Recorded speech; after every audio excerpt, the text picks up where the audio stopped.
नमस्ते छात्रों, हिंदी के तसिका में आपका सभी का स्वागत है। छात्रों, इससे पहले मेरे चैनल को सब्सक्राइब कीजिए और बेल आइकॉन पर क्लिक कीजिए। इससे मेरे सभी वीडियो का नोटिफिकेशन आपको मिल जाएगा। नमस्ते छात्रों, हिंदी के तसिका में आपका सभी का स्वागत है। जैसे मंदिर के शिखर पर बैठने मात्र से कौवा गरुड़ नहीं बन जाता, वैसे ही ऊंच पद प्राप्त कर लेने से कोई महान नहीं होता। मनुष्य अपने गुणों से ही महान बनता है। यदि मनुष्य में उपयुक्त गुण है तो वह किसी भी स्थान पर रहकर देश अथवा समाज के लिए उत्तम कार्य कर सकता है। मदर तेरेसा, अन्ना हजारे, संध्याताई सपकाळ, ये ऐसे अनेक उदाहरण हैं जो किसी विशिष्ट पद पर कार्यरत नहीं थे, परंतु उन्होंने समाज के लिए अनेक अच्छे कार्य किए हैं। इसी तरह श्री अटल बिहारी वाजपेयी, नरेंद्र मोदी जी, डॉक्टर APJ अब्दुल कलाम बेहद साधारण परिवारों से थे, परंतु अपने गुणों के दम पर उन्होंने स्वयं को संसाधनायुक्त बनाया और देश के लिए उत्तम कार्य कर मिल के पत्थर के स्थापित किए। इसके विपरीत ऐसे अनेक उदाहरण हैं जहां लोग उच्च स्तर पदों पर आसीन थे, परंतु उपयुक्त योग्यताओं के अभाव में एवं अवगुणों के वशीभूत उन्होंने स्वयं का एवं अपने पर आश्रित लोगों का पतन ही किया। अंग्रेजों के भारत आगमन से पूर्व भारत भी अनेकों का अयोग्य राजाओं द्वारा शासित था। उन्होंने देश को गुलामी के अंधकार में धकेल दिया। निश्चित ही व्यक्ति अपने गुणों के कारण ही महान बनता है और इसी प्रकार की जो अपने महान गुणों के कारण ही व्यक्ति निश्चित रूप से महान बनता है। तो आज हम कविता नंबर 5 आ का अध्ययन करेंगे। कविता का शीर्षक है रुंद के दोहे।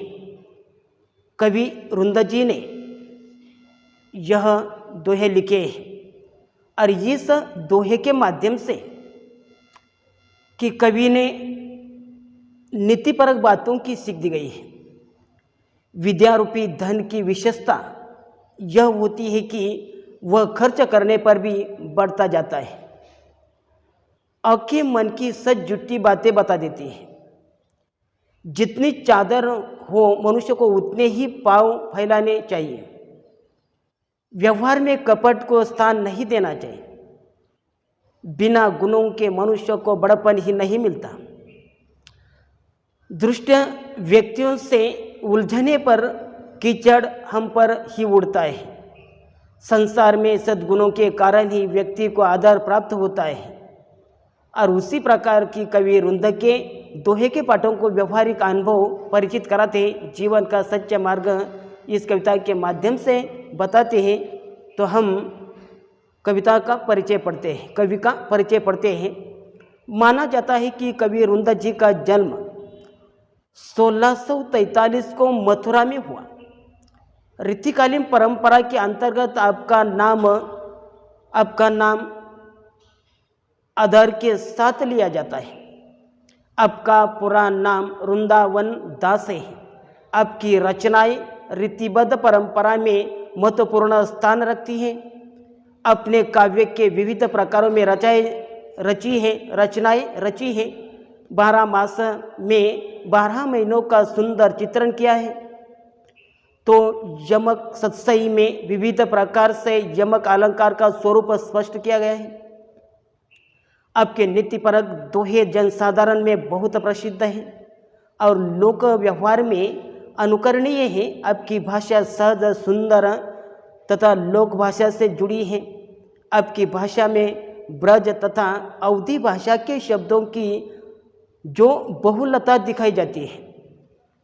आपके द्वारा दिए गए दृष्टांत आपकी भाषा के साथ साथ भाव और कथ्य को भी प्रभावोत्पादक बना देती है। कवि का निधन 2723 में हुआ है। कवि के प्रमुख कृतियाँ हैं रुंद सत्सई, समेत शिखर छंद, भाव पंचसिका, पवन पच्चीसी, हितोपदेश संधि, यमक सत्सई, वचनिका, सत्यरूप आदि उनकी प्रमुख कृतियाँ हैं। विधा परिचय देखिए। ऋतुकालीन काव्य परंपरा में दोहा छंद का अपना विशिष्ट स्थान है।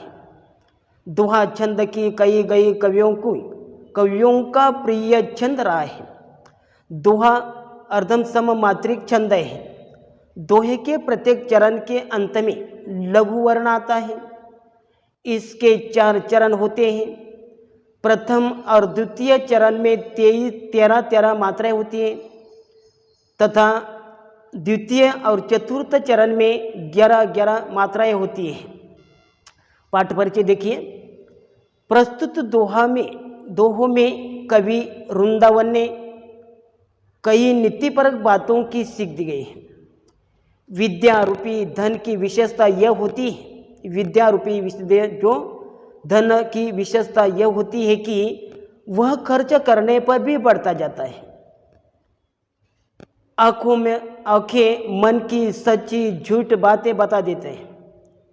जितनी चादर हो मनुष्य को उतने ही पांव फैलाने चाहिए। व्यवहार में कपट को स्थान नहीं देना चाहिए।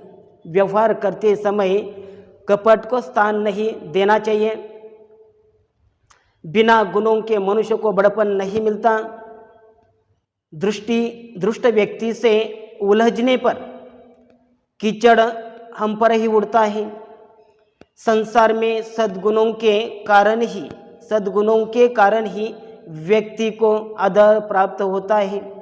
कवि रुंद के दोहे के पाठकों को व्यवहारिक अनुभवों से परिचित कराते हैं, जीवन का सच्चा मार्ग बताते हैं कि उसी प्रकार इस दोहे के माध्यम से कवि रुंद जी ने यह समझाने की कोशिश की गई है और यह प्राचीन काल का काव्य है और इस काव्य के माध्यम से कवि ने यह समझाने की कोशिश की गई है। तो छात्रों, मैं दोहा पढ़ता हूँ। दोहा नंबर 1। सरस्वती के भंडार की बड़ी अपूर्व बात है। सरस्वती के भंडार की बड़ी अपूर्व बात, जो खर्चे त्यों बड़े, बिना खर्चे घटी जात। जो खर्चे त्यों बड़े, बिना खर्चे घटी जात। कि फिर से देखिए, सरस्वती के भंडार की बड़ी अपूर्व बात है। जो खर्चे त्यों बड़े, बिना खर्चे घटी जात। कि इस दोहे में कटी शब्दार्थ है सरस्वती यानी सरस्वती विद्या की देवी, विद्या की देवता। अपूर्व अजीब, खर्च करें, घटी जात कम हो जाता है। दोहे का सरल भावार्थ देखिए। सरल अर्थ है, कवि रुंद अपने दोहे के माध्यम से अपनी सरल सुबोध भाषा में अत्यंत उपयोगी एवं व्यवहारिक बातों से परिचित कराते हैं। कि कवि रुंद अपने दोहे के माध्यम से अपनी सरल सुबोध भाषा में अत्यंत उपयोगी एवं व्यवहारिक बातों से परिचित करते हैं। कवि रुंद कहते हैं कि माँ सरस्वती के ज्ञान की बात बहुत अनूठी और अपूर्व है। कवि रुंद कहते हैं कि माँ सरस्वती के ज्ञान की बात बहुत अनूठी और अपूर्व है। इस ज्ञान के भंडार को जितना खर्च किया जाए, अर्थात जितना बांटा जाए उतना ही बढ़ता है। यदि ज्ञान को बांटा न जाए तो इसमें कमी आ जाती है।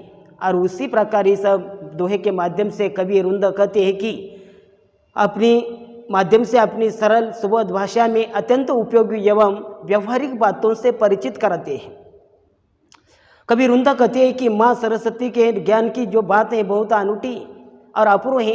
इस ज्ञान के भंडार को जितना खर्च किया जाए अर्थात वो जितना बांट दिया जाए उतना ही बढ़ता है। यदि ज्ञान को बांट न जाए तो इसमें कमी आती जाती है।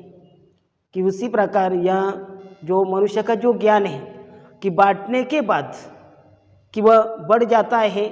जब आप दूसरों को नहीं बांटते तो वह ज्ञान निश्चित रूप से यह कमी आ जाती है। तो दोहा नंबर 2 देखिए, दोहा नंबर 2 मैं दोहा पढ़ता हूँ। नैना देत बताया सब, नैना देत बताया सब, हिय को हेत अहेत, हिय को हेत अहेत, जैसे निर्मल अरसी भली बुरी कही देत, जैसे निर्मल अरसी भली बुरी कही देत। कि इस मुहारे में कठिन शब्दार्थ है। इस जो दोहे में कठिन शब्दार्थ है, देखिए कठिन शब्दार्थ है अरसी, अरसी यानी ऐना, दोहे ऐना, अरसी ऐना, हिय हृदय, हेत हित। कि फिर से दोहा देखिए, नैना नैना देत बताए सब, हिय को हेत अहेत, जैसे निर्मल अरसी भली बुरी कही देती। कि इस दोहे के माध्यम से कवि रुंद कहते हैं कि आंखें हित और अहित को सारी बातें उसी तरह बता देती है। कि मनुष्य की जो आंखें, कि आंखें मनुष्य के हित और हित को सारी बातें उसी तरह बता देती है कि जैसे निर्मल आईने से, जैसे निर्मल आईने से अच्छी और बुरी दोनों तरह की बातों का पता चलता है। कि आप देखिए कि उसी प्रकार कि जो आईना है कि मैं आईने में देखने के बाद अच्छी और बुरा, अहित हित और अहित को सारी बातें उसी तरह बता देती है जैसे निर्मल आईने से अच्छी और बुरी दोनों तरह की बातों का पता चल जाता है। कि आँखों के कारण कि मनुष्य के हित और हित आँखों से यह समझ में आ जाता है। कि जिस प्रकार आप आईने के सामने बैठने के बाद कि आईने में अब अच्छा है या बुरा है दोनों तरह की बातों का पता चल जाता है। और उसी प्रकार यह मनुष्य की जो आँखें हैं हित और हित को जानती देती है। दोहा नंबर 3 देखिए, दोहा पढ़ता हूँ। अपनी पहुँच बिचारी के, अपनी पहुँच बिचारी के, कर्तव्य करिए दौर, अपनी बिचारी अपनी पहुँच बिचारी के, कर्तव्य करिए दौर, तेते पाव पसराए जेती लांबी सौर, तेते पाव पसराए जेती लांबी सौर। कि इस दोहे में कटी शब्दार्थ है पहुँच या क्षमता, कर्तव्य कार्य, सौर चादर। अब देखिए कि अपनी पहुँच बिचारी के, कर्तव्य करिए दौर, तेते पाव पसराए जेती लंबी सौर। कि इस दोहे के माध्यम से कवि कहते हैं कि हमारी जितनी क्षमता हो, हमारी जितनी क्षमता हो उसी के अनुसार हमें अपने कार्य को फैलाव करना चाहिए। कवि कहते हैं कि हमारी जितनी क्षमता हो उसी के अनुसार हमें अपने कार्य का फैलाव करना चाहिए। कवि उदाहरण देते हुए कहते हैं कि हमारी चादर की लंबाई जितनी हो, कवि उदाहरण देते हुए कहते हैं कि हमारे चादर की लंबाई जितनी हो हमें उतने ही पाँव फैलाना चाहिए, हमें उतना ही पाँव फैलाना चाहिए। यदि हम ऐसे नहीं करते तो हम अपना कार्य पूरा नहीं कर सकते। कि अपनी औकात को देखकर, अपनी क्षमता को देखकर कि उसी के अनुसार अपने कार्य को फैलाव करना चाहिए। कभी उदाहरण देते हुए कहते हैं कि हमारी चादर की लंबाई जितनी हो उतने ही पाँव फैलाने चाहिए। यदि हम ऐसा नहीं करें तो हम अपना कार्य पूरा नहीं कर सकते। और उसी प्रकार आपकी क्षमता देखकर यह कार्य करना अनिवार्य है। और उसी प्रकार इस दोहे के माध्यम से कवि रुंदा जी ने कि आपकी क्षमता को देखकर निश्चित रूप से अपने कार्य करना चाहिए, अपनी चादर की लंबाई देखकर पाए फैलाना चाहिए। और उसी उदाहरण देकर इस दोहे का जो अर्थ उसने समझाने की कोशिश की गई है। देखिए दोहा नंबर 4 दोहा मैं पढ़ता हूँ। फेर न हवे है कपट सो, फेर न हवे है कपट सो, जो कीजे व्यापार। फेर न हवे है कपट सो, जो कीजे व्यापार, जैसे हंडी काट की चढ़े न दूजी बार। जैसे हंडी काट की चढ़े न दूजी बार।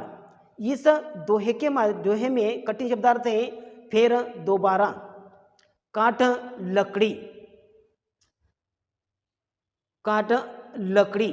अब देखिए फेर न हवे है कपट सो, जो कीजे व्यापार, जैसे हंडी काट की चढ़े न दूजी बार।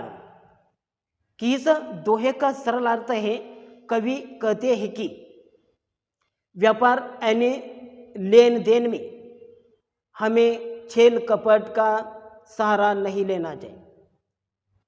कि कवि इस दोहे के माध्यम से कहते हैं कि व्यापार करते समय, व्यापार यानी लेन देन में हमें छेल कपट का सहारा नहीं लेना चाहिए। यदि हम एक बार छल कपट से काम लेते हैं तो दूसरी बार हम एक ही बार हम जो दूसरी कि उसी प्रकार छल कपट से काम करते हैं। कवि कहते हैं कि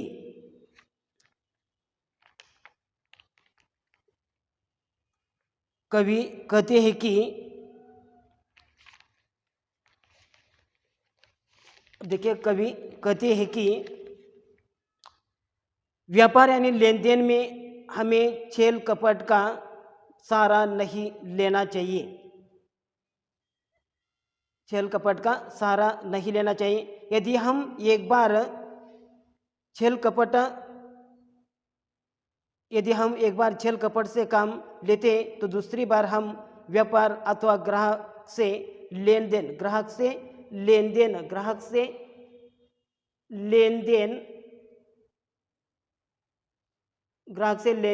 नहीं कर सकते।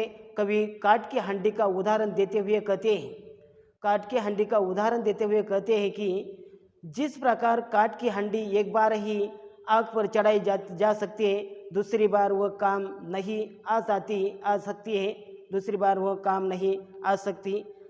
इस प्रकार छल कपट से व्यापार में एक ही बार किसी को धोखा दिया जा सकता है, दूसरी बार यह तरीका काम नहीं ला सकता।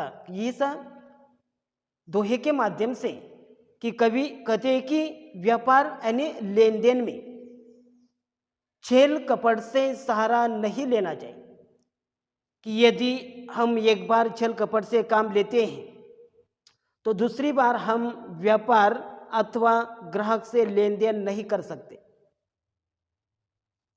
कवि काठ के हंडी का उदाहरण देते हुए कहते हैं, काठ के यानी लकड़ी का जो बर्तन है कि वह चूल्हे पर एक बार ही रखा दिया जाता है, दूसरे बार वह उपयोग लाने के लिए उसका उपयोग नहीं होता। जिस प्रकार काठ की हंडी एक बार ही आग पर चढ़ाई जा सकती है, दूसरी बार वह काम में नहीं आ सकती, उसी प्रकार छेल कपट से व्यापार में एक ही बार किसी को धोखा दिया जा सकता है, दूसरी बार धोखा नहीं दिया जा सकता।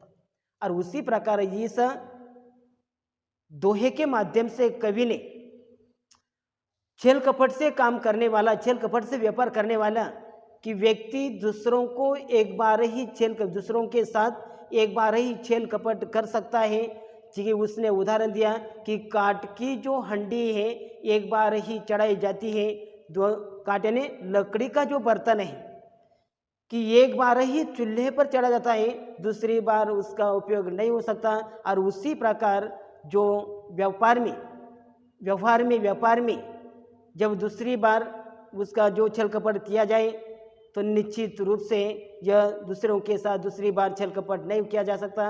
और उसी प्रकार के यह 4 दोहे के माध्यम से कि कवि ने यह समझाने की कोशिश की गई है। और यह ताशिका यही खत्म हो गई। आगे की जो दोहे हैं, आगे की ताशिका में देखेंगे। धन्यवाद।